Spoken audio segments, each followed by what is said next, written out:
You are listening to the best of Talk to Me on uncontrollednoise.com. Make sure to tune in each Thursday night, 8 p.m. Eastern, 5 p.m. Pacific, to uncontrollednoise.com for 2 hours of the best conversation and metal on the internet.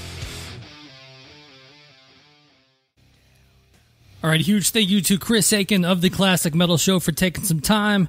Thank you to everyone out there for listening. Got another great interview coming up. I'm going to connect with our good friend Scott Bowling down in Atlanta, Georgia.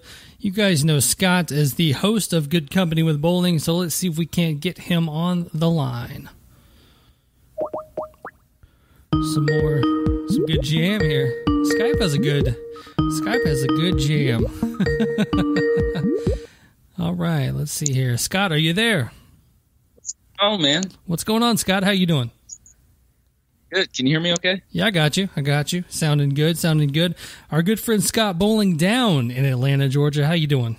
Yeah, doing great. It's been starting to rain here, so I think it's going to rain all weekend, which is awesome. Well, that's great. It's always good to talk about the weather.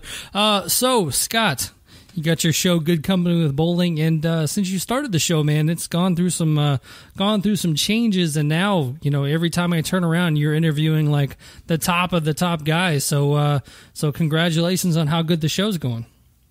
Oh, thank you, brother. Yeah, it's going on 2.5 years.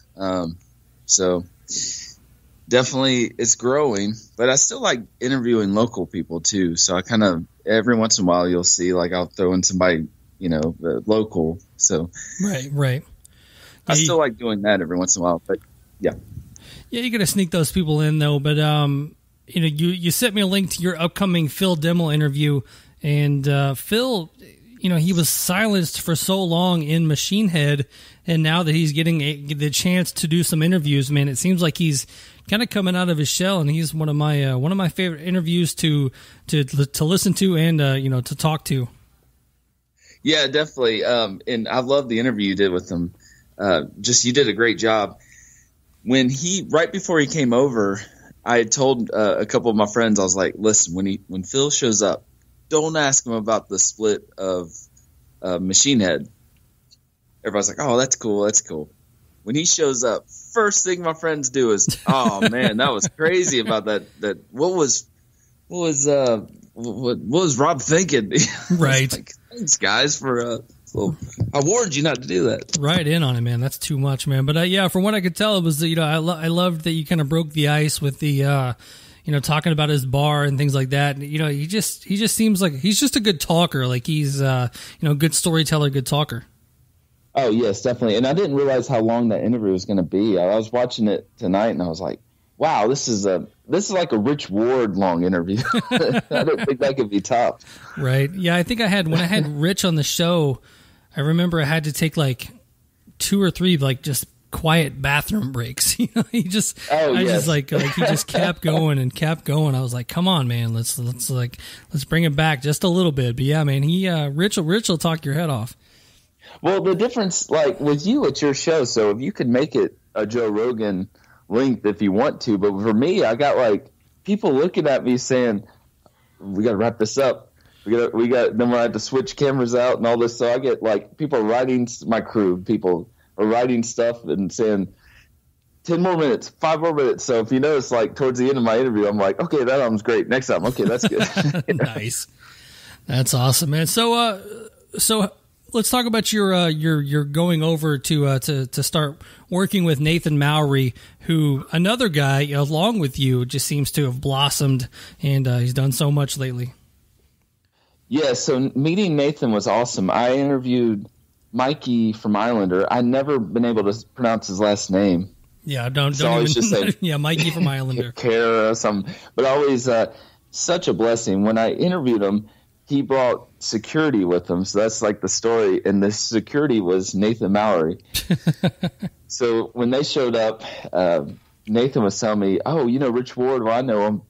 I did the last few Fozzy videos." And I was having a few issues with the guy that was filming my show, the first 10 episodes. So I was like, oh, I'm going to keep Nathan. You know, I'm going to get his number. We're going to, you know, I may use him, and eventually I did. So we got Nathan aboard, and Nathan's just been a huge blessing, just a good friend, and he's been helping me get a lot of interviews. Works for DDP Yoga. His relationship with the Fozzy guys. He also has helped me get people like Alicia Dove. It's just been a huge blessing. His crew is all very professional. Mm-hmm.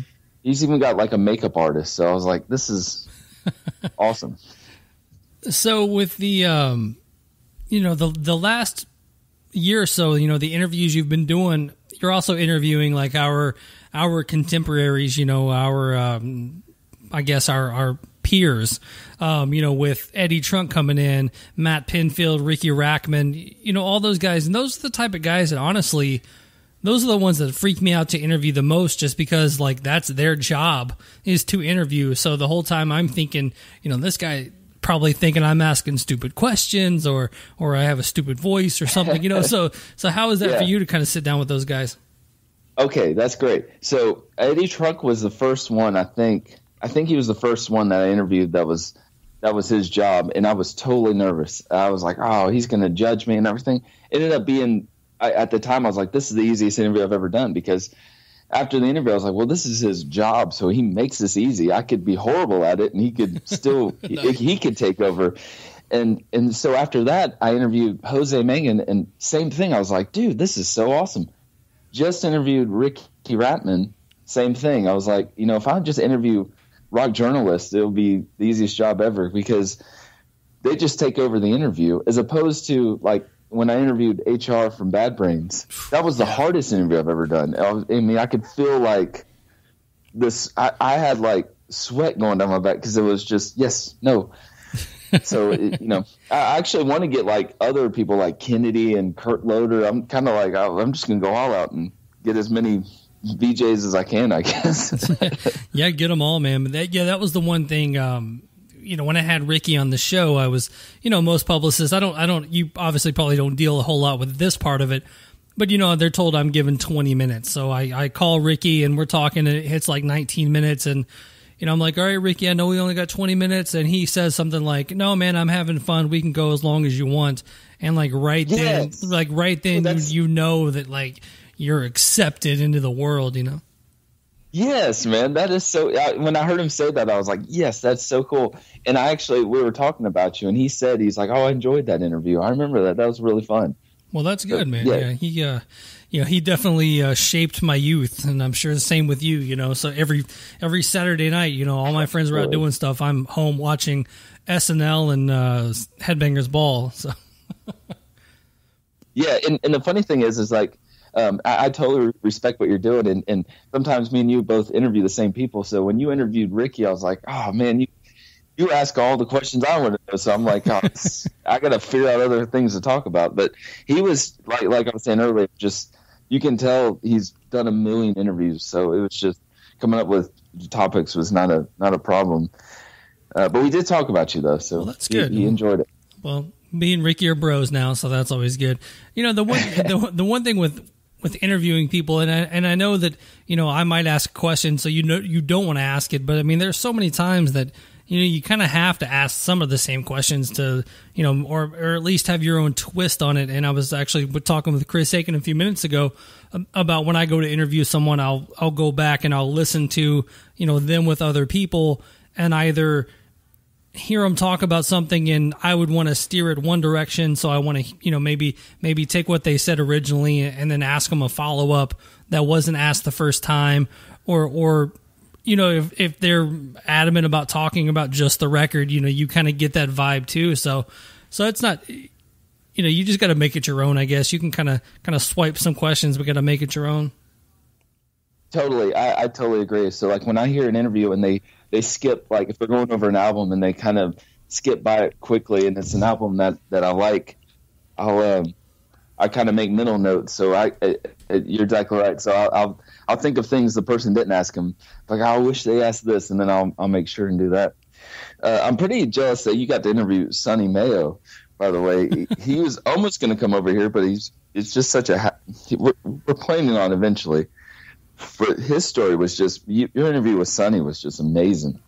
Thanks, man. Yeah, he was a good guest, and it's fun. He's one of those guys where I thought we had a really good interview and really good rapport, but then like I've asked him for help with other people since then, and it's kind of like even in the interview, I think it was him that said that I should talk to Toomer, the Snots bass player, so after the interview, I was like, hey, well, you want to hook me up, and he kind of, well, do this, and this. It just didn't really seem like the connection was there, and then one day. Back when Mike from MDG Rock Photography was the co-host of the show, he's a huge Ugly Kid Joe fan. So I was like, hey, can you hook me up with Whitfield? And he's just like, I don't know, message him on Facebook. And I was like, well, that's not really going to get me anywhere. But it was just like, I thought we had a really good rapport. And at the end of the day, I was like, well, maybe we didn't. I don't know. But that was the one interview that when Sonny posted it, Shavo from System of a Down commented on it, and you could tell he had listened to the interview. So that was another time in the Talk to Me lexicon that I was like, holy shit, like, dudes from System of a Down are listening. Dude, that's amazing. Yeah, I love it. That's really cool. That is cool. And then the other thing about the whole interview thing that I've noticed too is sometimes, like Duff McKagan, he's out on a press tour for this book, and he's done all of the big shows, Bill Burr, and he did the Joey Diaz's show, and he did whatchamacallit, Dean Del Rey. But it's like he's literally saying the same thing over and over, and I'm like, really, dude, come on. Like, yes, we get it, your new album was going to be a book, and there's so much stuff, but yeah, he's just out there saying the same thing over and over, no matter what the questions are. Yeah, if you notice, like a bunch of people do that. Like Rob from Machine Head gave the same answers time after time, and I start to wonder: do they think their fans only listen to one podcast, or you know what I mean? Like It's like I'm going to say it on this show because I'm only going to have fans that listen to this one show, but really your fans are going to do a search engine on your podcast, and like I listen to them all, like you said, and the Duff thing, same thing. I still would to have the interview would be just amazing. Oh, yeah. But it'd be like a trophy just to get the interview. Yeah, I totally agree with what you're saying. I was wondering the same thing. It's just like, it's almost like the old school radio days where they just say the same thing and go to a different town and say the same thing. Right. Oh, yeah, definitely. So in the, 2.5 years of doing this, what have you found what that you like the most about doing the interviews and meeting people and things like that? The thing I like most is funny. I said is when Ricky came over. It was actually last Saturday, and when we got done, he goes, "Hey, do you guys want to go to dinner?" And so band's playing, and we all sit. We're eating. People actually recognize him. Right. That's nothing to do with my story. Anyway, we're eating dinner together, and I told some of the guys that I work with, I was like, This is my favorite part of this whole thing is doing the interview and then hanging out, and getting to know people. Like I'm here at a bar hanging out with Ricky Ratman. When Brian Welch from Korn came over, we went on a boat ride. Oh, wow. I didn't know that. For like over an hour and a half. And I was like, so if this show does nothing, I got to go on a boat ride with Brian Welch. I got to eat dinner with Ricky Ratman. Not saying that I love the interview. I do love the interview, but it's just that whole package deal. I mean, I never thought that starting the show be like, what you're really going to love is right after you get done recording and just hanging out with people that you interview. Well, that's the thing with a lot of these guys, you establish a relationship with them, and then eventually, when they come through town, you're able to send out a text or an email or something, go and see the show. And there's definitely a camaraderie there that you don't expect is going to happen. And the same thing with the other shows, like with me and you, or you and Brutally Speaking, or all the camaraderie of the other shows, too. That's always the fun part of this whole thing too. Yeah, exactly. And I was actually just telling my brother, I was like, what I started doing now is that people that I've interviewed, I've kind of lost contact with. So what I'm doing now is once a week, I'll just pull up my phone and send a text message or email somebody. Like I was going to the dentist the other day, and as I'm waiting in line, I guess I sent Matt Pinfield an email. He emailed me right back. He's like, hey, man, yeah, I was thinking about you too, man. So I love the interview. And I was like, man, that's just so cool, keeping in contact. Do you do that too? I mean, do you just reach out and say, how are you doing? Kind of keep it. I do that with Clint. Well, I do some of that stuff. I think more like if it's, if we've made some blabbermouth news or whatever. And I think even like Phil Demmel went live one day on Instagram, and he's like he's doing some stuff and he's reading, comments and stuff. So I commented on that, and I was like, when are you ready for another interview? And he just started, he read it and he's like, oh, not anytime soon, because all that, just that type of stuff. But I don't necessarily, a lot of my stuff is through publicists. So, once it's over, it's kind of over. Okay, yeah. Unless they, say, give me a call, which is kind of funny. Like some of the more random people, they're like, hey, if you ever need anything, you have my number. Like, I think like Joey Jordison said that to me, and I'm like, oh, I don't know what I'm going to do with Joey Jordison, and call him up one day and stuff. But it's funny is I just did that interview with the Michael Gilbert of Flotsam and Jetsam, and it was an in-person interview. I went down to the venue, got on the bus, and interviewed him that way. But I've found that I actually enjoy my phoner interviews better than face to face. I don't know why. I think it's because a control thing. I think it's because they're calling into my show, but like with that interview, I'm going into his world, and so it's like I feel like more of a visitor than I have control over the interview. I don't know if that makes sense or not. No, it totally makes sense. It's so weird you said that because I was doing I think last year I did a podcast with Daniel Terry. Photography discussion, and he told me the same thing. He said that he loves doing phone interviews, and he said one time he was interviewing somebody and they said, hey man, I'm right down the road, do you want me to just come to your house and do the interview? Excuse me. And Daniel goes, yeah, sure. I'm totally opposite though. Like, yeah, I think it's more like a comfort thing, what you're used to, because I'm used to seeing people face to face and kind of cutting up and then and then hit record, but the phone thing actually makes me nervous. So I don't know. I must be the only one, but well, I mean, they're kind of coming into your environment too. It's not like you're going to their bus and setting up and all that stuff. I mean, they're still coming into your world rather than you going into theirs.